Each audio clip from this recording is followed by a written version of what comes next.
الحمد لله وكفى والسلام على عباده الذين اصطفى خصوصا على سيد الرسل وخاتم الأنبياء وعلى آله المجتبى وأصحابه الأتقياء.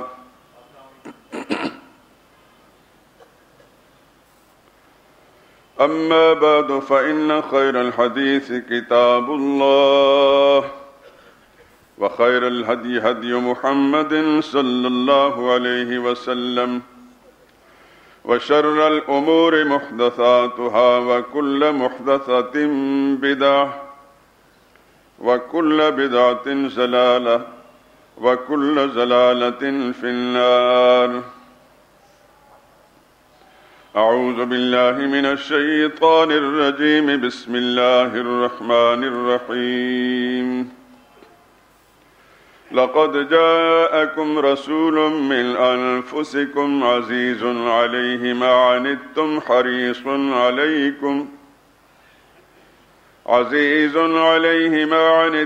حريص عليكم بالمؤمنين رؤوف رحيم. فإن تولوا فقل حسبي الله لا إله إلا هو عليه توكلت وهو رب العرش العظيم.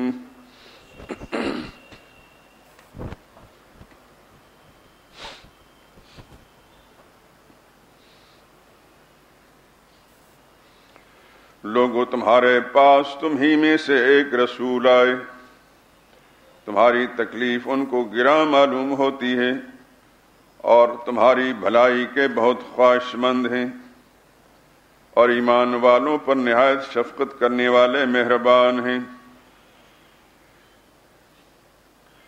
پھر اگر یہ لوگ پھر جائیں اور نہ مانیں تو کہہ دو اللہ مجھے کافی ہے، اس کے سوا کوئی عبادت اور پکار کے لائق نہیں، اسی پر میرا بھروسہ ہے اور وہی عرش عظیم کا مالک ہے۔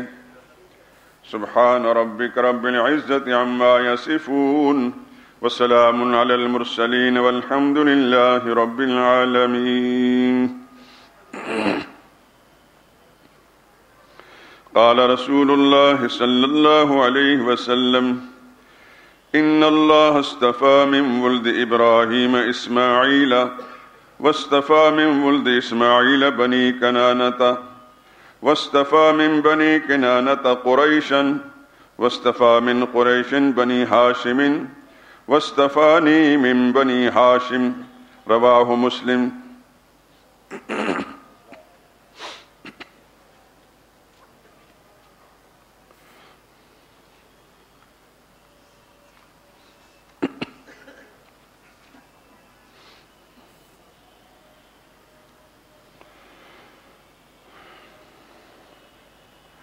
حضور آئے تو کیا کیا نعمت، حضور آئے تو کیا کیا ساتھ نعمت لے کے آئے ہیں، اخوت علم و حکمت آدمیت لے کے آئے ہیں۔ کوئی صدیق سے پوچھے صداقت کن سے حاصل کی، کوئی صدیق سے پوچھے صداقت کن سے حاصل کی، عمر ہیں ان کے شاہد وہ عدالت لے کے آئے ہیں۔ کہا عثمان نے میری سخاوت ان کا صدقہ ہے، کہا عثمان نے میری سخاوت ان کا صدقہ ہے، علی دیں گے شہادت وہ شجاعت لے کے آئے ہیں۔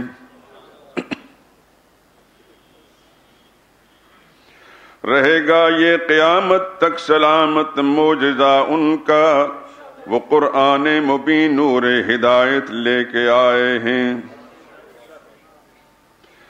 خدا نے رحمت للعالمین خود ان کو فرمایا، قسم اللہ کی وہ رحمت ہی رحمت لے کے آئے ہیں۔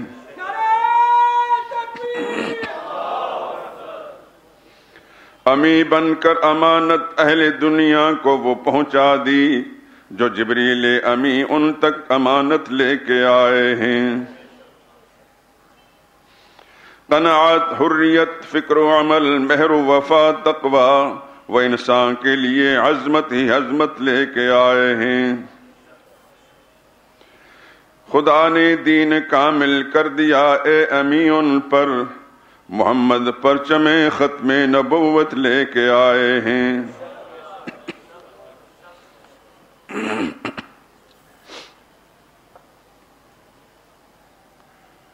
بزرگان محترم، برادران عزیز، سورہ توبہ کی آخری دو آیتیں اور ایک حدیث پاک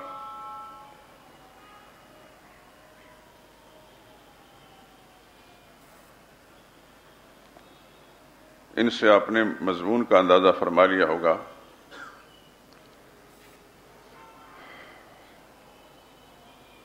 یہ ماہ مبارک قمری نظام کے اعتبار سے آج اس کی 5ویں تاریخ ہے، ربیع الاول، جس میں خالق کائنات نے انسانیت کی رہنمائی اور ہدایت کے لیے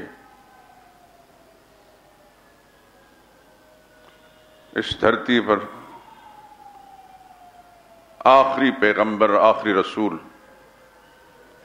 بنا کر بھیجا حضرت محمد مصطفیٰ صلی اللہ علیہ وسلم کو، جن کے بعد قیامت تک کسی نے نبی بن کر نہیں آنا۔ جس طرح ان پر نازل ہونے والی کتاب اللہ نے ھدی للعالمین فرمایا، ھدی للناس، شہر رمضان الذی انزل فیہ القرآن ھدی للناس، رمضان کے مہینے میں قرآن کریم نازل کیا گیا، وہ جو پوری کائنات انسانی کی ہدایت ہے اس میں۔ اور اسی طرح سرور کائنات کے بارے میں بھی رب العالمین نے فرمایا وما ارسلناک الا کافۃ للناس بشیرا ونذیرا، میرے نبی میں نے پوری انسانیت کے لیے آپ کو بشیر و نذیر بنا کر بھیجا، آپ کے بعد کسی اور کی ضرورت نہیں۔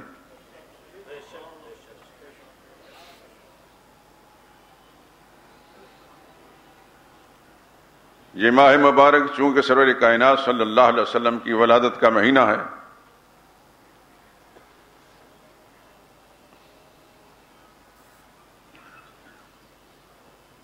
تو لازم ہے کہ ان خطبات جمعہ میں آپ کا ذکر خیر ہو۔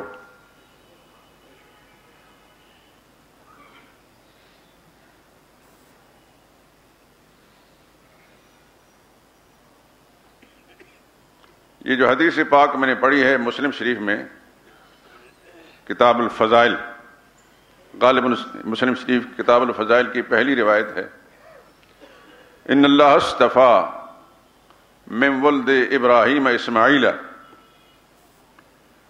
اللہ تعالیٰ نے ابراہیم کی اولاد میں اسماعیل علیہ السلام کو چن لیا، اور اسماعیل علیہ السلام کی اولاد میں سے اللہ نے بنی کنانہ کو چنا۔ یہ نبی کریم صلی اللہ علیہ وسلم کے سلسلہ نسب میں 14ویں نمبر پر ہیں کنانہ، بنی کنانہ، یعنی آپ کے اجداد میں 14ویں نمبر پر آتے ہیں، ابھی میں ذکر کرتا ہوں۔ اور فرمایا وَاسْتَمَا مِن بنی کنانہ تو قریشن، اور بنی کنانہ میں سے اللہ نے قریش کو چن لیا۔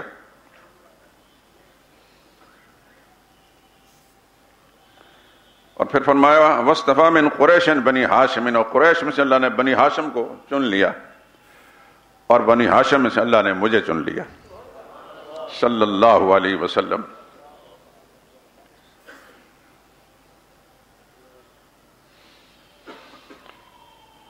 یاد ہوگا آپ کو کہ میں نے کچھ عرصہ پہلے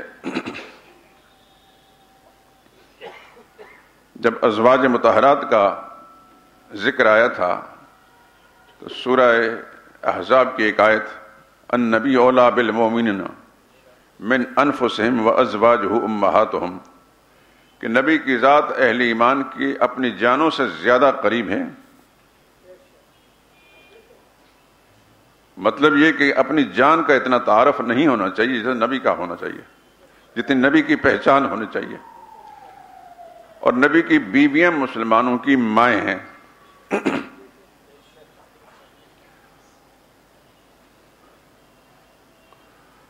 اس وقت میں نے ایک بات بار بار اس کا تکرار کیا تھا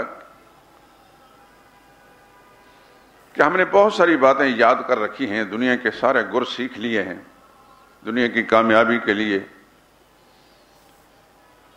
اور کس کس چیز پر محنت کی ہے جو یہیں رہ جانے والی چیز ہے۔ مال ہے تو وہ بھی یہیں رہ جائے گا، اور دنیاوی علوم کے کمالات ہیں تو وہ بھی یہیں رہ جائیں گے۔ سانس رک جانے کے بعد پھر سب ختم۔ اس سے آگے اگر کوئی چیز جائے گی تو وہی جو محمد مصطفیٰ صلی اللہ علیہ وسلم کے ساتھ اگر سچا تعلق ہے صلی اللہ علیہ وسلم، وہ قبر میں بھی وہ تعلق کام آئے گا، اور قیامت تک محشر کے میدان میں کی سختیوں کے اندر بھی وہی تعلق کام آئے گا۔ خدا کی قسم کھا کر کہتا ہوں کہ کوئی شخص بہت بڑا سائنسدان ہوگا، اس کی سائنس اس کو قبر میں کچھ فائدہ نہیں پہنچائے گی، اور آپ اس بات کو سمجھتے ہیں۔ سائنسی علوم سیکھ کر قبر کے حساب کا سوالوں کا جواب نہیں دے سکتا۔ بہت بڑا ریاضی دان ہو، قبر کے سوالوں کا جواب نہیں دے سکے گا۔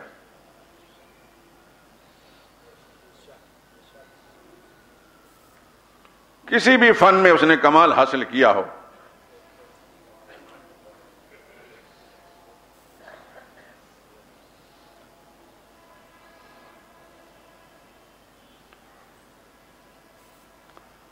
اور آپ حضرات جانتے ہیں اپنے ہی ملک کے اندر جہاں اتنا بڑا تضاد ہے کہ شاید اس دھرتی پر کسی اور خطے میں نہیں ہوگا کہ ایک غریب آدمی نان شبینہ کے لیے ترستا ہے، اور ایک افسر، آج اخبار میں نے پڑھا، 55 لاکھ روپے مہینے کی تنخواہ لیتا ہے۔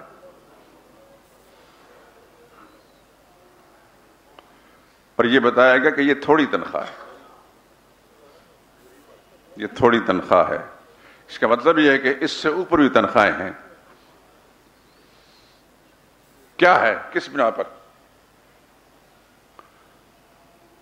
وہ آڈٹ کا ماہر ہوگا، بینکاری کے نظام کا ماہر ہوگا، حساب کا ماہر ہوگا، کوئی بھی دنیاوی علوم اور فنون لے لیجئے، ان میں مہارت ہوگی۔ حدیث اور قرآن کا ماہر ہونے کی بنا پر تو اس کو اتنی تنخواہ نہیں مل سکتی، سوچ بھی کوئی نہیں سکتا، سوچا بھی نہیں جا سکتا۔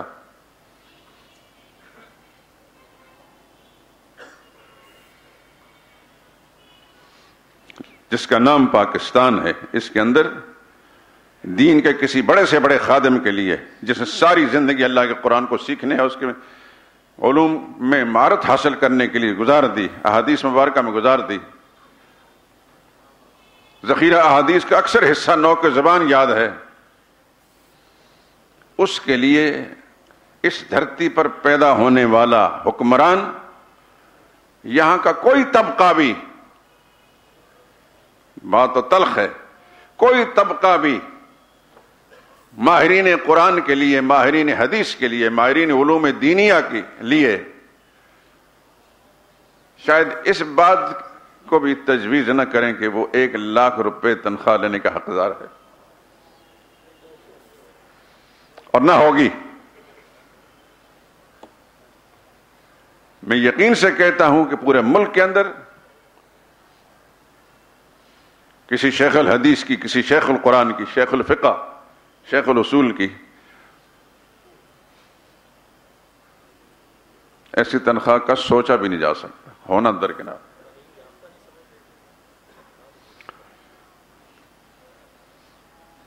کیونکہ فرنگی ملعون کے تلامذہ اور شاگرد جن کے ذہنوں کے اندر وہی تاریکی موجود ہے، وہ تعلیم اس کو سمجھتے ہیں جو کالج اور یونیورسٹی سے پڑھ کر آئے. کسی دینی ادارے کا پڑھا ہوا ان کے حساب سے وہ ان پڑھوں میں شمار ہوتا. بات بری سی لگے گی، جس کو استنجا کرنا نہیں آتا، پاکی پلیدی کی تمیز نہیں، وہ تعلیم یافتہ ہے.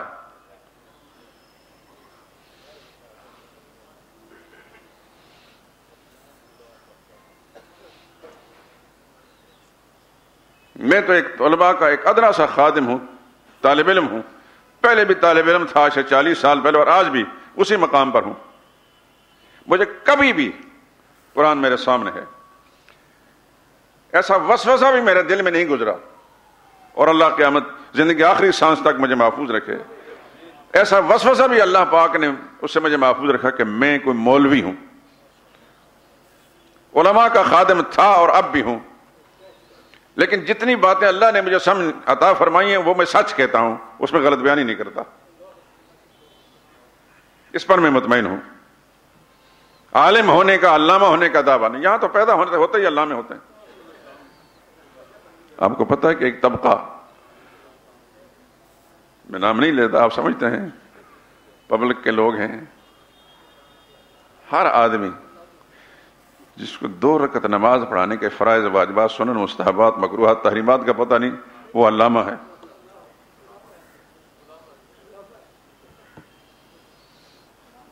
مفتی، علامہ، یہ تو پیدائشی ہوتے ہیں.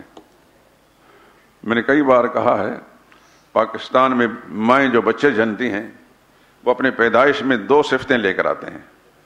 پیدائشی وہ ڈاکٹر اور حکیم ہوتے ہیں، اور پیدائشی علامے ہوتے اور مفتی ہوتے ہیں.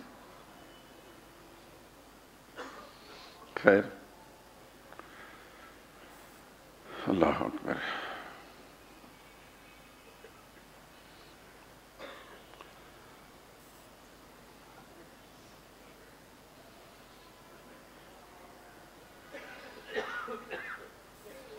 تو نبی کریم صلی اللہ علیہ وسلم کی پہچان اور آپ کا تعارف ہر مسلمان کے لیے اپنی جان سے، اپنی ذات سے، اپنے خاندان سے زیادہ ضروری ہے کہ یہی پہچان، یہی تعارف، یہی تعلق قبر میں بھی اور حشر میں بھی کام آئے گا. اور ساری پہچانیں، ساری معرفتیں اور سارے علوم اور فنون سب بیکار، آخری ہچکی کے ساتھ ختم. بلکہ ہچکیوں کی سختیوں کے اندر بھی وہ کام نہیں آئیں گے. اللہ کی قسم میں دعا کر دوں گا، آپ ایمن کہ یا اللہ موت کی سختیوں سے ہم سب کو محفوظ فرما. سرور کائنات صلی اللہ علیہ وسلم نے آخری لمحات میں، حدیث کتاب میں موجود ہے، لا الہ الا اللہ ان للموت سکرات، اللہ کے سوا کوئی مشکل کشا نہیں، موت بڑی سختیاں ہوتی ہیں. دیگر چہرے ساتھ نبی کی ذات کا تعارف اور نبی کی پہچان. لیکن تعارف اور پہچان کا یہ مطلب نہیں یہ ایک چٹکی ہے میرے ہاتھ کے اندر کہ ایک چٹکی ہے بس، اس طرح نہیں. نبی کے ذات کے ساتھ تعارف اور پہچان ایسا ہو کہ ہماری ہر سانس اور ہر ادا نبی کریم صلی اللہ علیہ وسلم کے اسوہ حسنہ کے ساتھ اس کا تعلق ہو. پھر ایمان بھی مکمل ہے. رات ایک جگہ درس تھا، میں نے ایک حدیث سنائی تھی، یہاں بھی کئی موقع پر پڑھ چکا ہوں. سرور عالم صلی اللہ علیہ وسلم نے ارشاد فرمایا، لا یؤمن احدکم حتی اکون احب الیہ من والدہ وولدہ والناس اجمعین. کوئی شخص مومن ہونے کا دعوے دار نہیں بن سکتا اور نہ ہے، سن لے، جب تک اس کے سامنے، اس کی نگاہوں میں اکون، میں، یعنی حضور نے فرمایا میں احب الیہ، سب سے زیادہ محبوب بن جاؤں، من والدہ و ولدہ، اس کے باپ سے، اس کی اولاد سے، والناس اجمعین، اور ساری کائنات سے زیادہ محبوب اگر مجھے نہیں سمجھتا تو وہ اپنے مومن کا دعویدار نہ بنے. ماں سے زیادہ پیار نبی کی ذات کے ساتھ، باپ سے زیادہ پیار نبی کی ذات کے ساتھ، اولاد سے زیادہ پیار نبی کی ذات کے ساتھ، دنیا بھر کے رشتوں سے بڑھ کر نبی کی ذات سے زیادہ پیار ہوگا تو ایمان مکمل ہے۔ اس لیے نبی کی پہچان بھی ضروری ہے، پہچان نہ ہو تو پھر پیار کیسے کریں گے؟ ایک چیز کو سمجھتے ہی نہیں ہم، اس کی حقیقت معلوم نہیں تو ہم کیسے سمجھیں کہ اس کو استعمال کیسے کریں؟ اس کا تعارف ضروری ہے اس کے استعمال کے لیے۔ نبی کا تعارف کما حق ضروری ہے ان کی اتباع کے لیے۔ اگر ہم کہتے ہیں کہ ہم حضور کی اتباع کریں گے لیکن پتہ ہی نہیں اتباع کیسے کریں گے؟ مثلا حضور صلی اللہ علیہ وسلم نے فرمایا صلو کما رأیتمونی اصلی، تم اسی طرح نماز پڑھو جیسے تمہیں نماز پڑھتے دیکھا۔ اب ہمیں نماز کا مسئلہ ہی نہیں سیکھے تو رسول اللہ کے طریقے میں تو نمازیں کیسے پڑھیں گے؟ جذبہ تو ہے حضور کی محبت کا، ہم لگے رسول اللہ صلی اللہ علیہ وسلم کا طریقہ سیکھا ہی نہیں تو نبی کے طریقے میں ہماری نمازیں کیسے؟ علی ھذا القیاس پورے تمام شعبۂ زندگی میں جہاں جہاں حضور صلی اللہ علیہ وسلم کے، حضور بھی ایک انسان تھے، انسان ہونے کا انداز سے ہر شعبۂ زندگی میں ان کی ہدایات و تعلیمات ہیں، وہ اس کی پہچان اس کے سیکھنا ہر مسلمان پر لازم ہے تاکہ وہ زندگی ہر شعبے میں جہاں میں گزار رہا ہے ایک سچے مسلمان رسول اللہ کا سچے غلام ہونے کی حیثیت سے گزارے، اس کا ضمیر بھی مطمئن ہوگا اور اللہ کی دھرتی پر جہاں جہاں پھرے گا خدا کی زمین کی ہر مخلوق اس سے پیار کرے گی، چاہے وہ بولے یا نہ بولے، یعنی ہر مخلوق بولے یا نہ بولے لیکن اس کے دل میں اس کے لیے اللہ محبت ڈال دیتے ہیں۔ سیجعل اللہ الرحمن ودا ان الذین آمنوا وعملوا الصالحات سیجعل لهم الرحمن ودا، پکے ایمان والے اور اچھے کام کرنے والے اللہ تعالیٰ مخلوق کے دل میں اس کی محبت ڈال دیتے ہیں۔ جس راستے پر گزرے گا وہ راستہ بھی اس سے پیار کرتا ہے، جس درخت کے نیچے گزرے گا وہ درخت بھی اس کے ساتھ پیار کرتا ہے، چاہے وہ بولے یا نہ بولے۔ یہ میرے اللہ کا قرآن بتا رہا ہے۔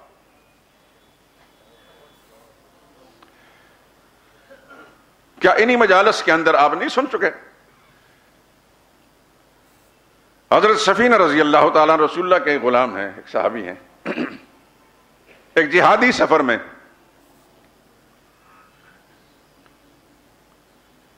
وہ اپنے ساتھیوں سے بچھڑ گئے، ایک کشتی پر سوار، سمندری سفر تھا، خدا کی شان کی کشتی ٹوٹ گئی اور کشتی کے ایک تختے پر اپنے آپ کو بچانے کے لیے اس پر بیٹھ گئے۔ وہ تختہ چلتے چلتے ایک جنگل کے کنارے پر، ویران جنگل کے کنارے پر پہنچ گیا، تنہا ہے تو دیکھا کہ ایک شیر منہ کھولے آنکھیں پھاڑ پھاڑ کر دیکھ رہا ہے، کیونکہ سچا ایمان کا تعلق تھا محمد مصطفیٰ صلی اللہ علیہ وسلم۔ اب اس کا مظاہرہ سامنے آ رہا ہے۔ اب بکر صدیق نہیں تھے، ایک عام صحابی ہیں، چھوٹے درجے کا صحابی ہے، شیر کی نگاہوں میں نظریں ملا کر کہتے ہیں انت اسد البر، تو جنگل کا شیر ہے، وانا سفینہ مولا رسول اللہ صلی اللہ علیہ وسلم، میرا نام سفینہ، میں رسول اللہ کا غلام ہوں۔ اتنا جملہ کہنا تھا کہ شیر ایک وفادار کتے کی طرح گردن جھکائی ان کے سامنے آ کر کھڑا ہو گیا۔ اب ان کو راستہ معلوم نہیں تھا، تو دیکھیے اللہ اپنی مخلوق کے دل میں اپنے پسندیدہ لوگوں کی محبت کس طرح ڈالتا ہے۔ وہ رہنما بن کر شیر ان کو اس راستے پر پہنچایا جہاں انہوں نے نکلنا تھا۔ یہ کہ میں نے ڈائجسٹ نہیں پڑھی، کتابوں کے اندر قصہ لکھا ہے، علامہ سیری کی تاریخ، بہت بڑی تاریخ ابن البدایہ والنہایہ، اس کے اندر یہ قصے لکھے ہوئے۔ اور سنیے،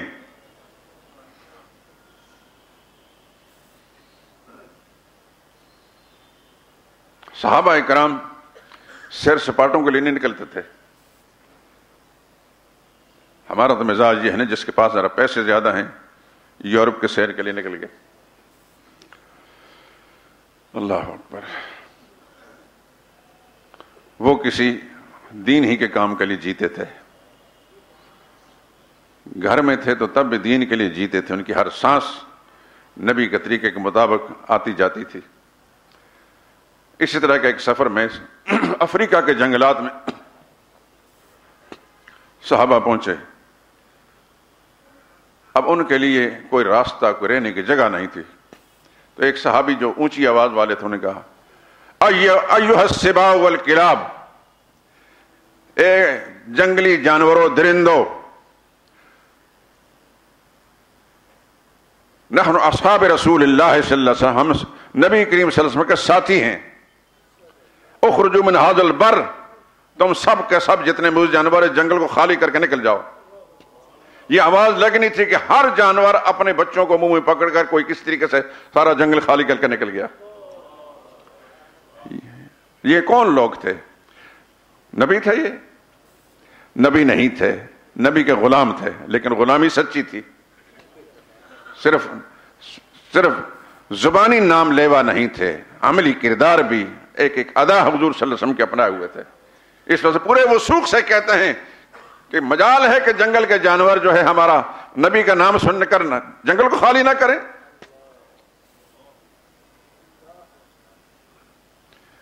یہ ہے نبی کے نام کا کمال، نبی پر ایمان کا کمال.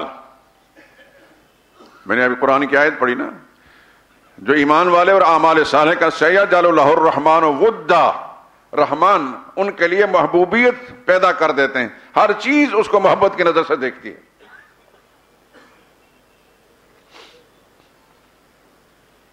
یہ کرامات کیا چیزیں ہیں؟ یہ نبی کی اتباع کا ایک پرتو ہوتا ہے، اس کی ایک چمک ہوتی ہے نبی کے اس پیروکار کے اندر. تو خدا بند قدوس کبھی کبھی خرق عادت کے طور پر ایک امر ظاہر کر دیتے ہیں، وہ کرامت کہلاتی ہے. یہ نبی کی اتباع کا ایک سلسلہ ہوتا ہے، لیکن یہ فعل اللہ ہی کا ہوتا ہے، اختیار قدرت اللہ ہی کی ہوتی ہے. لیکن اللہ کبھی کبھی اس کی مقبولیت، اس کی محبوبیت کو ظاہر کرنے کے لیے اس کے ذریعے سے اس کے ہاتھ پر ایک ایسا کام ظاہر کر دیتے ہیں جو دنیا والے نہیں کر سکتے.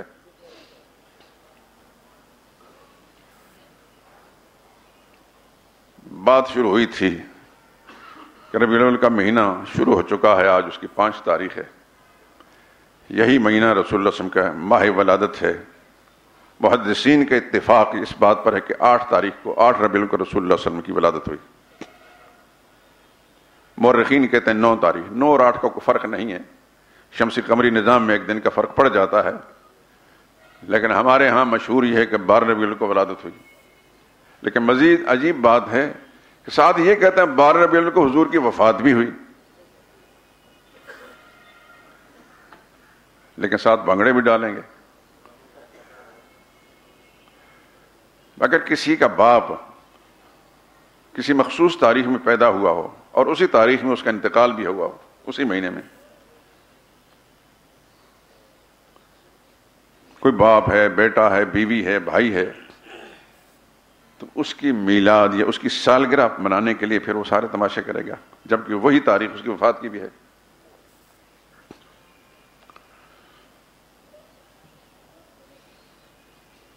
یاد رکھیے رسول اللہ صلی اللہ علیہ وسلم، تحقیقی بات یہ ہے کہ 8 یا 9 ربیع الاول رسول اللہ صلی اللہ علیہ وسلم کی ولادت ہے. اور مزے کی بات یہ ہے کہ مولانا احمد رضا خان صاحب بریلوی نے بھی ایک چھوٹا سا رسالہ لکھا ہے، اس کا نام ہے نطق الہلال. اس کے اندر بھی 8 ہی ربیع الاول حضور صلی اللہ علیہ وسلم کی ولادت لکھی انہوں نے، اور وہ رسالہ ان کے فتاوے کا حصہ بن چکا ہے.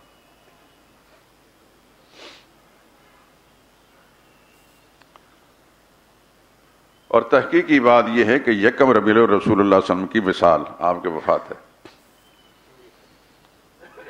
12 تاریخ نہ وفات کی تاریخ ہے نہ ولادت کی تاریخ، لیکن ہمارے ہاں ایک جہاں چیز شہرت پا جائے تو پھر کون کسی کو روک ٹوک سکتا ہے. خیر ہمیں اس سے بحث نہیں، بحث تو اس سے ہے کہ نبی کریم صلی اللہ علیہ وسلم کی ولادت کا یہ مہینہ مبارک ہے. حضور صلی اللہ علیہ وسلم کے ساتھ ہمارا تعلق کیسا ہونا چاہیے، اصل مسئلہ یہ ہے. صرف بھنگڑے ڈال کر، بتیاں لگا کر، جھنڈیاں لگا کر، پہاڑیاں بنا کر حضور صلی اللہ علیہ وسلم محبت کا حق ادا کر سکتے ہیں؟ صحابہ ایسے ہی کرتے تھے، جن کے لیے جنگل کے جانور جو ہے راستے جنگل خالی کر دیتے تھے وہ ایسے ہی کرتے تھے. کسی ایک صحابی کی زندگی کو ایسا واقعہ ملتا ہے کہ اس نے حضور صلی اللہ علیہ وسلم کی سالگرہ اس طرح منائی ہو؟ نہیں. انہیں حضور کی ادائیں اپنائی تھی، نبی کے سچے محب تھے، سچے عاشق تھے. زندگی ہر سانس رسول اللہ کے طریقے کے مطابق انہوں نے اختیار کیا. اور اس کے بعد بھی جتنے بھی اللہ کے نیک بندے گزرے آج تک، وہ کبھی بھی یہ سالگرہ منانے والا طریقہ اختیار نہیں کرتے. مغربی دنیا اس کو سالگرہ کہتی ہے، ہمارے ہاں کہتے ہیں یہ میلاد ہے، اور سارا سال میلاد ہوتی رہتی. نبی کریم صلی اللہ علیہ وسلم تو 1400 برس پہلے ان کی ولادت ہوئی. یہ ہر ہفتے اور ہر مہینے سارے سال اس میلاد کا کیا مطلب ہے؟ اگر وہ محفل رسول اللہ صلی اللہ علیہ وسلم کی اتباع رسول اطاعت رسول کے لیے قائم کی جائے، اس پر پیسہ خرچ کیا جائے، لوگوں کو ترغیب دی جائے، ہر شعبہ زندگی کے اندر رسول اللہ صلی اللہ علیہ وسلم کی حیات لوگوں کے سامنے پیش کر کے لوگوں کو ترغیب دی جائے کہ اس طرح اپنی زندگی گزارو، ایسے کاروبار کرو، ایسے خوشی شادی بیاہ کے معاملات کرو، ایسے جیو، ایسے کھاؤ، ایسے پیو، ایسے پہنو. یہ بات تو ایک معقولیت والی ہے. لیکن کھانے پکائے، کھا پی کر نعتیں پڑھی، سب کچھ ہوا اور یہ جا اور وہ جا، ذرہ برابر بھی اپنی زندگی کے اندر اپنے تصورات خیال میں کوئی تبدیلی نہ لائے، یہ حضور کی محبت ہے. ہر مسلمان ہر وقت یہ سوچے کہ میرے آقا حضرت محمد مصطفیٰ صلی اللہ علیہ وسلم کیا میرے لیے ہدایت اور رہنمائی لے کر آئے، کس طرح انہوں نے زندگی گزاری، کیسے انہوں نے تعلیم دی، ان کی تعلیم سے صحابہ اکرام نے کیسے زندگی گزاری، نبی کریم صلی اللہ علیہ وسلم کا اپنا گھرانہ کیسا، آپ کی ازواج مطہرات کیسے زندگی گزار رہی تھی. یہ کوئی مشکل کام نہیں ہے. دنیا میں کسی انسان کی ہسٹری اس کی زندگی پر اتنا نہیں لکھا گیا جتنا محمد مصطفیٰ صلی اللہ علیہ وسلم کی حیات طیبہ پر لکھا گیا ہے. ہر شعبے اور ہر پہلو پر حضور صلی اللہ علیہ وسلم کا لکھا گیا اور ہر طبقے نے لکھا ہے. ہمارے یہاں لاہور میں ایک پروفیسر عبد الجبار صاحب تھے، سیال کوٹ سے ان کا تعلق تھا لیکن لاہور میں ہی رہے. بڑے نیک انسان تھے، اللہ تعالیٰ غریب کی رحمت کرے. ایک عمرے کے سفر میں جہاز میں ہم اکٹھے تھے. میں نے چونکہ ان کو مختلف مجالس میں دیکھا تھا اور تذکرہ بھی ہوتا رہتا تھا، میں نے ایک دفعہ جامعہ شریفی میں ایک بیان تھا، اس کے اندر میں ان کو سنا. بڑے سلیم الفطرت انسان تھے، بڑے ادب والے انسان. دعا کریں اللہ مجھے اور آپ کو سچا ادب نصیب فرمائے، دین کا اور اہل دین کا، بلکہ ہر مسلمان کا. کوئی کچھ کہتا ہے ہمیں سے کوئی بات نہیں، خدا ہمیں مؤدب بنا دے. نبی کی ذات سب سے اوپر ہے، ان کا ادب بھی سب سے اوپر ہو. اس کے بعد نبی کا گھرانہ ہے، ازواج مطہرات ہیں، اہل بیت، پھر تمام اصحاب رسول ہیں، ان سب کا ادب. پھر اس کے بعد جتنے بھی دین کے خادم گزرے، چاہے فقہا گزرے، محدثین گزرے، صوفیاء کرام گزرے، اولیاء گزرے، اللہ سب کا ادب نصیب فرمائے. بلکہ ہمیں نبی کی تعلیم یہ ہے کہ ہر مسلمان کے ساتھ اچھا گمان رکھو. کسی کی پیشانی پر نہ یہ لکھا ہے کہ یہ گنہگار ہے، نہ یہ لکھا ہے کہ نیک ہے. کہ مسلمان ہے تو اس کے بارے میں ظن المؤمنین خیرا، ایمان والوں کے بارے میں اچھا گمان کرو کہ یہ اچھا ہی ہوگا. تو اچھا گمان کرنے کا اس کے ساتھ لب و لہجہ بھی اچھا اختیار کرنا ہے، گفتگو بھی اچھی کرنی ہے. تحقیر، کسی کو حقیر سمجھنا، یہ ہمارے نبی کی تعلیم نہیں. اپنے آپ کو برتر سمجھنا اور دوسرے کو حقیر سمجھنا، یہ آقا نامدار صلی اللہ علیہ وسلم کی تعلیم نہیں ہے. تو اللہ تعالیٰ ہر ایک کو ادب نصیب فرمائے، اپنے سے جو بڑا ہے اس کا بھی ادب نصیب فرمائے، دوسرا جو مسلمان بھائی ہے اس کے ساتھ بھی احترام کا معاملہ اللہ سب کو نصیب فرمائے. لیکن جو دین والے ہیں، اہل دین ہیں، ان کا مقام بھی اسی درجے میں ہے. دین کا رتبہ اللہ کا نزدیک بڑا ہے، اس واسطے جو دین والا ہے اس کا رتبہ بھی بڑا ہوگا. نبی کریم صلی اللہ علیہ وسلم کا رتبہ اس لیے نہیں بڑا کہ وہ قریش میں سے تھے، اس لیے بڑا ہے کہ اللہ کے رسول تھے. تو دین ان کے ذریعے امت تک پہنچا، اس واسطے سب سے بڑی شان ان کی ہے۔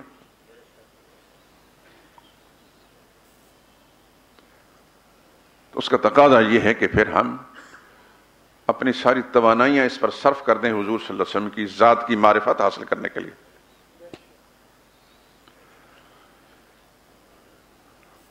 میں نے شاید اس سے پہلے بھی یہ بات کہی تھی کہ ہم بہت ساری چیزیں دنیا کی اچھی طرح جانتے ہیں، کہ لیکن ہم سے کوئی پوچھے کہ رسول اللہ صلی اللہ علیہ وسلم کے خاندان کے بارے میں چند افراد کے نام تو بتاؤ،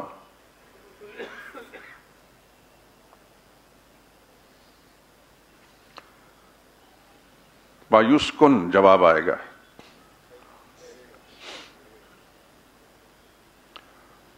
نبی کریم صلی اللہ علیہ وسلم کے والد گرامی کا نام کیا تھا؟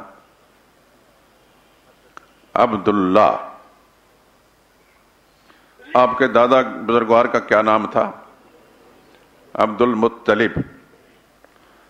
پردادا کا کیا نام تھا؟ عبد ہاشم۔ پردادا کا نام ہاشم اور پردادا کے والد کا نام عبد مناف۔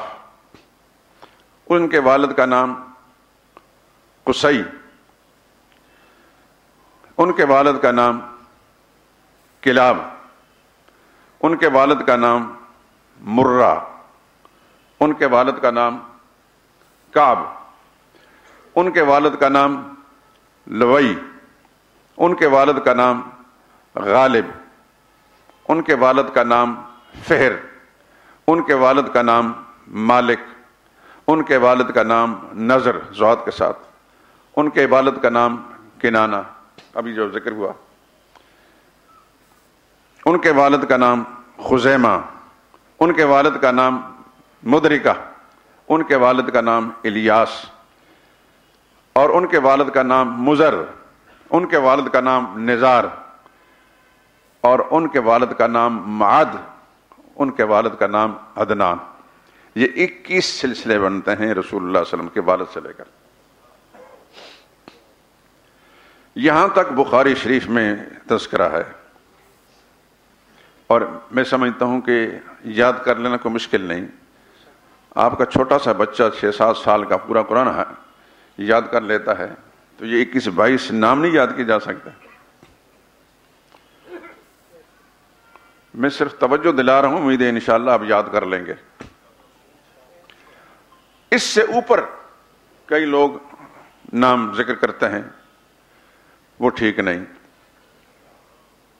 یہاں تک تو خود رسول اللہ صلی اللہ علیہ وسلم نے ذکر فرمایا ہے، اس سے اوپر حضور صلی اللہ علیہ وسلم عبداللہ ابن عباس رضی اللہ تعالیٰ عنہ فرماتے ہیں، جب رسول اللہ صلی اللہ علیہ وسلم اس سلسلے کو بیان فرماتے تو عدنان پر جا کر ختم کر دیتے، اور آگے فرماتا ہے کذب النصابون،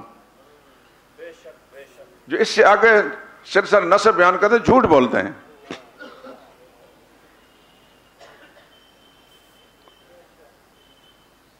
حضور کے جلی قدر صحابی چچا زاد بھائی بہت بڑے عالم عبداللہ ابن عباس وہ روایت کرتے ہیں نبی کریم صلی اللہ علیہ وسلم سے کہ عدنان تک 21 سلسلے بیان کرنے کے بعد رسول اللہ صلی اللہ علیہ وسلم فرماتا ہے اب اس کے بعد جو لوگ بھی سلسلہ نسب میں جو کچھ کہتے ہیں وہ جھوٹ بولتے ہیں۔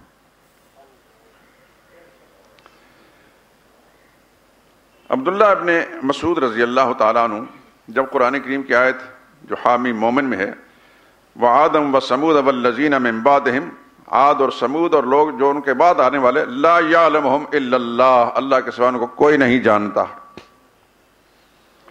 پھر فرماتا ہے کذب النصابون، اس کے اوپر جو سلسلہ نسب بیان کرتے ہیں آدم علیہ السلام تک جھوٹ بولتے ہیں۔ آپ کے زمانے میں کچھ لوگ ایسے ہیں اپنی علمیت جتانے کے لیے کہ بھائی ہمیں حضور صلی اللہ علیہ وسلم کے خاندان آدم علیہ السلام تک سب معلوم ہے، سلسلہ ذکر کر رہے ہیں، لیکن چونکہ ان کو پتا ہے کہ پبلک کو معلوم نہیں۔ عبداللہ ابن عباس رسول اللہ صلی اللہ علیہ وسلم سے جو کچھ نقل کرتے ہیں آگے فرماتا ہے کذب النصابون، انصاب بیان کرنے والے جھوٹ بولتے ہیں۔ عبداللہ بن مسعود فرماتے ہیں کذب النصابون، انصاب بیان کرنے والے جھوٹ بولتے ہیں۔ امام مالک سے پوچھا گیا کہ سلسلہ نسب کو آدم علیہ السلام تک پہنچانا کیسا ہے؟ تو ناپسند فرمایا، کیونکہ کوئی ایسا ذریعہ ہمارے پاس سچا ذریعہ نہیں ہے کہ ہم کہہ سکیں کہ یہ آدم علیہ السلام تک سلسلہ نسب جو بیان کیا گیا وہ ٹھیک ہے۔ پھر پوچھا گیا کہ اسماعیل علیہ السلام تک پہنچانا کیسا ہے؟ امام مالک فرماتے من اخبر بھی، عدنان تک تو نبی کریم نے بتا دیا، اس کے بعد اس کو کس نے اطلاع دی کہ اسماعیل علیہ السلام تک کے یہ سلسلہ ہے؟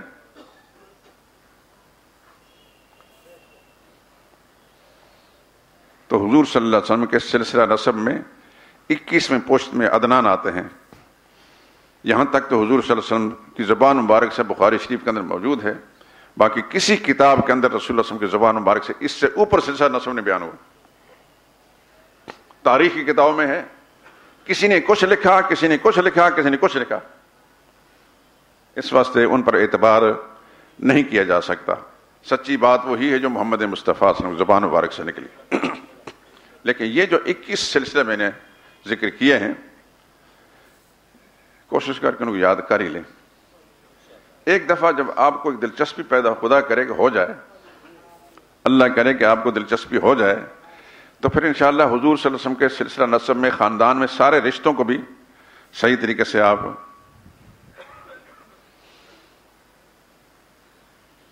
ہمارے تو بہت سارے مسلمان بھائی حضور صلی اللہ علیہ وسلم کے چچاؤں کے نام، پھوپھیوں کے نام نہیں جانتے۔ رسول اللہ صلی اللہ علیہ وسلم کے والد گرامی جناب عبداللہ سمیت رسول اللہ صلی اللہ علیہ وسلم کے دادا کی اولاد 10 افراد ہیں۔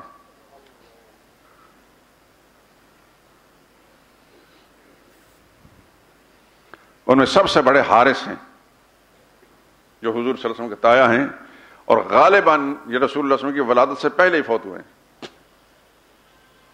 حارث کے بیٹے بھی اپنے بعض بھائیوں سے بڑے تھے عمر میں، حضرت عباس وغیرہ رضی اللہ تعالیٰ عنہ، ہاں یعنی اپنے بھائیوں سے، حارث کے بھائی حضرت عباس وغیرہ حارث کے بھائی تھے نا، ان کے بیٹے اپنے چچاؤں سے عمر میں بڑے تھے، یعنی وہ اتنی عمر بڑے تھے۔ اور یہ یاد رکھیے کہ وہ ایک بیوی کی اولاد نہیں تھی، جناب عبد المطلب نے مختلف نکاح کیے، کچھ بہت پہلے کیے، کچھ بعد میں کیے۔ جو پہلے نکاح سے ان کی اولاد تھی جناب حارث ہیں، حارث کے 5 بیٹے مسلمان ہیں اور صحابی ہیں، لیکن میرا خیال یہ ہے کہ آپ نے سنا نہیں ہوگا،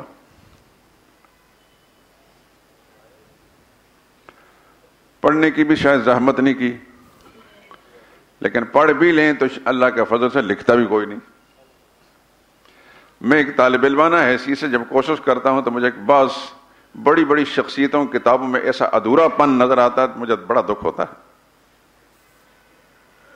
صحابہ کے تذکرے پر جب کتابیں انسان کھنگالے نا پوری طرح، تو بہت کچھ انکشاف ہوتا ہے۔ حضور صلی اللہ علیہ وسلم کے 2 تایا تھے، ایک حارث اور دوسرے زبیر۔ زبیر وہ ہیں جن کے گھر میں رسول اللہ صلی اللہ علیہ وسلم کی پرورش ہوئی ہے، جنہیں حضور صلی اللہ علیہ وسلم کی پرورش کی ہے۔ یہ جو لوگوں نے مشہور کر دیا نا ابو طالب، یہ بالکل جھوٹ اور غلط بات ہے۔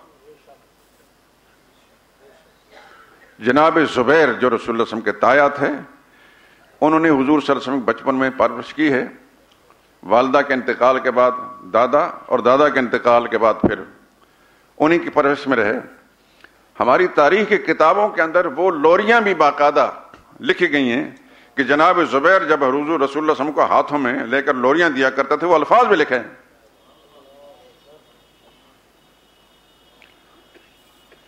اور حضور صلی اللہ علیہ وسلم کو اپنی اولاد سے زیادہ عزیز رکھتے تھے۔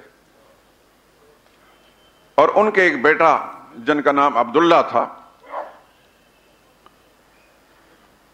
جو بعد میں ایمان بھی لائے، وہ رسول اللہ صلی اللہ علیہ وسلم کے بچپن کے دوست بھی تھے، چچا زاد بھائی بھی تھے اور بچپن کے دوست بھی تھے۔ اور اسی محبت کی بنا پر رسول اللہ صلی اللہ علیہ وسلم نے اپنے صاحبزادہ کا نام عبداللہ رکھا کہ بچپن کا یار ہے، دوست ہے، چچا زاد بھائی ہے، محبوب. اس کے ساتھ اتنی محبت تھی کہ حضور صلی اللہ علیہ وسلم نے اپنے ایک صاحبزادہ کا نام عبداللہ رکھا. حضور کے صاحبزادوں کا نام تو آتے ہی ہوں گے. بڑے صاحبزادہ کا نام حضرت قاسم ہے، دوسرے صاحبزادہ کا نام حضرت عبداللہ ہے، اور یہی عبداللہ جو ہیں ان کو طیب بھی کہتے ہیں، طاہر بھی کہتے ہیں. طیب طاہر دو الگ حضور کے صاحبزادے نہیں ہیں.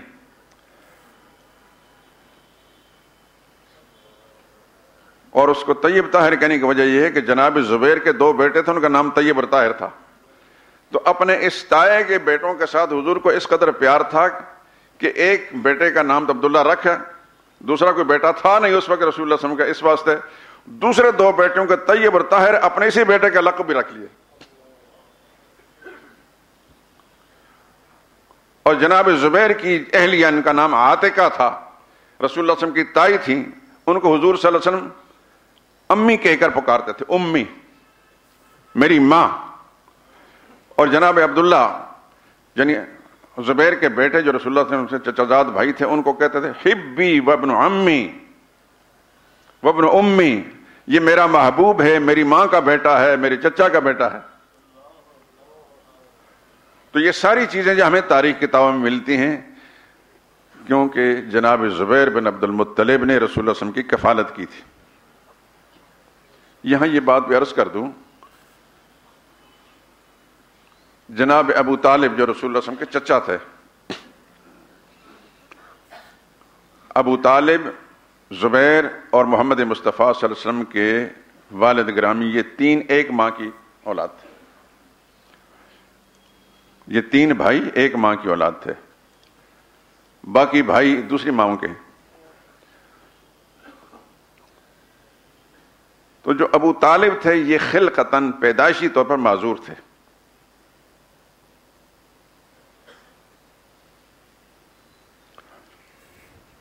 محمد ابن حبیب ایک مورخ گزرے ہیں، طبری سے بھی پہلے، 245 یا 46 ہجری میں فوت ہوئے ہیں.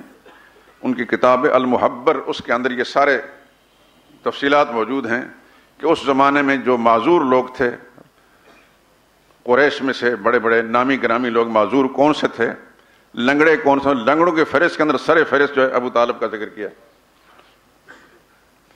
کچھ لوگ گنجے تھے جنہیں سر پر بال ہی نہیں تھے، ان کی بھی ایک فہرست لکھی انہوں نے. کچھ لوگ نابینا تھے، ان کی الگ فہرست لکھی ہے. کچھ لوگ یک چشم تھے، ایک آنکھ والے، ان کی الگ فہرست لکھی ہے. کچھ لوگ بھینگے تھے، ان کی الگ فہرست لکھی ہے. مورخین کا ایک انداز ہے، اپنے طور پر انہوں نے تجسس کیا. تو قدیم تاریخ، اس کا نام محبر ہے.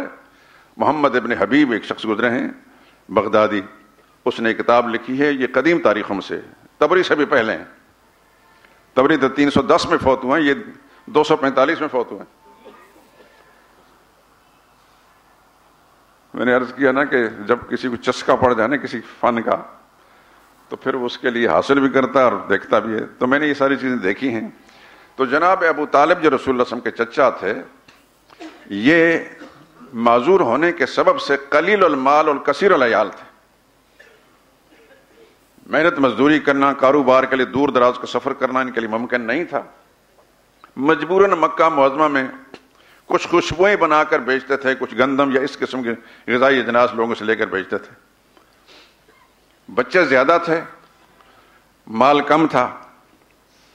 تو اس واسطے یہ کہنا کہ جناب رسول اللہ صلی اللہ علیہ وسلم کے کفیل وہ تھے، یہ بات بالکل من گھڑت اور غیر صحیح ہے. البتہ جناب زبیر جو رسول اللہ کے تایا تھے، وہ اپنے والد کے انتقال کے بعد وہ اپنے قبیلے کے سردار بنے، والد کے یعنی جناب عبد المطلب کے جانشین بنے اور اپنے قبیلے کا سردار بنے. اور بڑے کامیاب تاجر تھے، نامی گرامی آدمی تھے، اور انہوں نے رسول اللہ صلی اللہ علیہ وسلم کی کفالت کی تھی. اور جناب ابو طالب قلیل المال اور کثیر العیال ہونے کے سبب سے ان کے اپنے بچے سیدنا علی رضی اللہ تعالیٰ عنہ، ان کی پرورش رسول اللہ نے فرمائی، اور سیدنا جعفر رضی اللہ تعالیٰ عنہ کی پرورش ان کے بھائی حضرت عباس نے فرمائی تھی. جو اپنے بچوں کی پرورش کے لیے دوسروں کا ضرورت مند ہو وہ کسی اور کے بچے کی کفالت نہیں کر سکتا، اور جنہوں نے کفالت کی ان کی کفالت کے تذکرے پورے کتابوں کے اندر موجود ہیں، ان کی لوریاں بھی موجود ہیں۔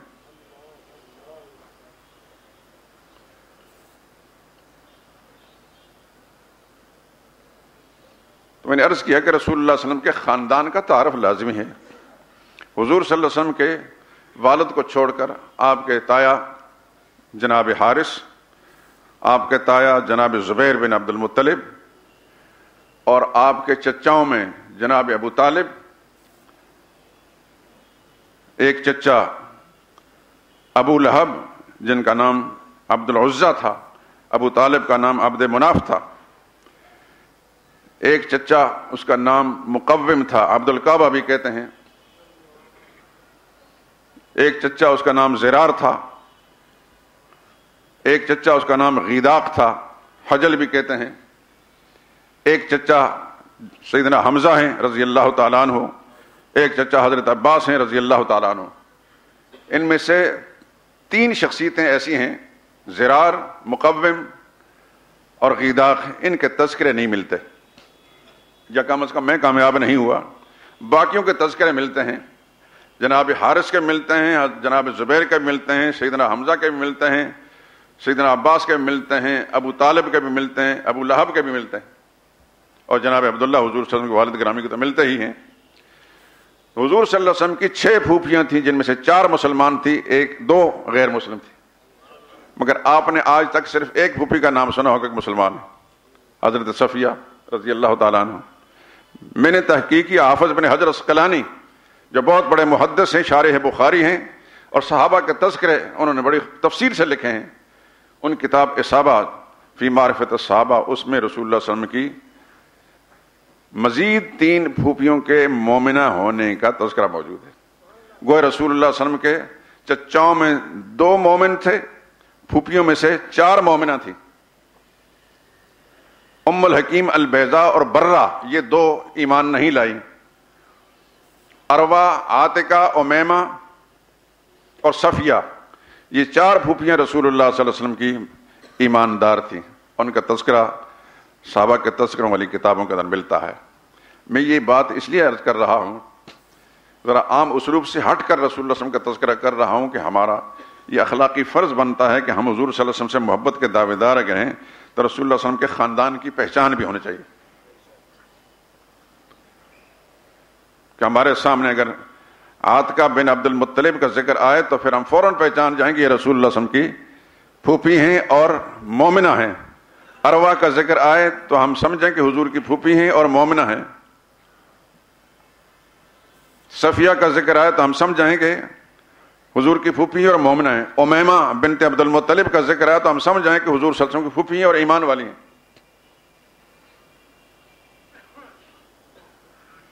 دعا کریں کہ مجھے سارا مضمون اکٹھا کر کے لکھنے اور چھاپنے کا موقع مل جائے، اللہ کی توفیق سے ہی ہوتا ہے۔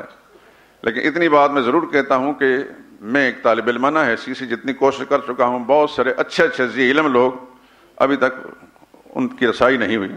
میرے پاس کچھ علماء ہے چند روز پہلے، تو میں نے بہت ساری چیزیں ان سے پوچھی، ہر ایک کے بارے میں انہوں نے انکار کیا کہ ہمارے علم میں نہیں۔ پھر میں ان کی رہنمائی کرتا رہا کہ فلاں کتاب فلاں کتاب فلاں کتاب میں یہ ساری چیزیں موجود ہیں۔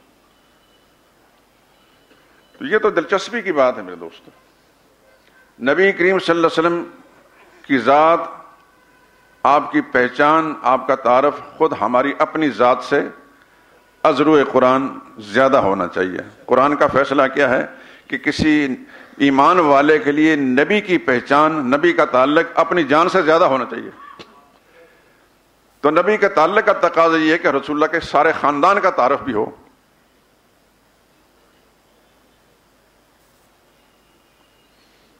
حضور صلی اللہ علیہ وسلم کے چچاؤں میں صرف ایک شخص ایسا گزرا، ابو لہب، جس کا نام عبد العزہ تھا۔ وہ حضور صلی اللہ علیہ وسلم کا بدترین دشمن رہا، آخر دم تک کفر پر اس کا خاتمہ ہوا۔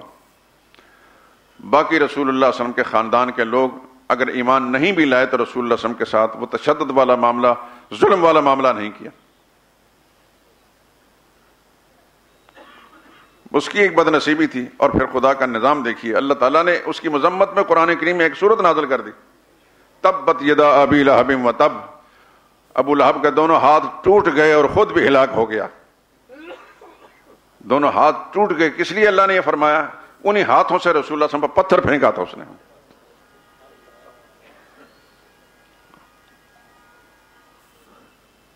تھا یہ رسول اللہ صلی اللہ علیہ وسلم کا چچا, ہاشمی تھا, معروف بانوں میں سید تھا, شاہ صاحب تھے, بڑا خوبصورت انسان.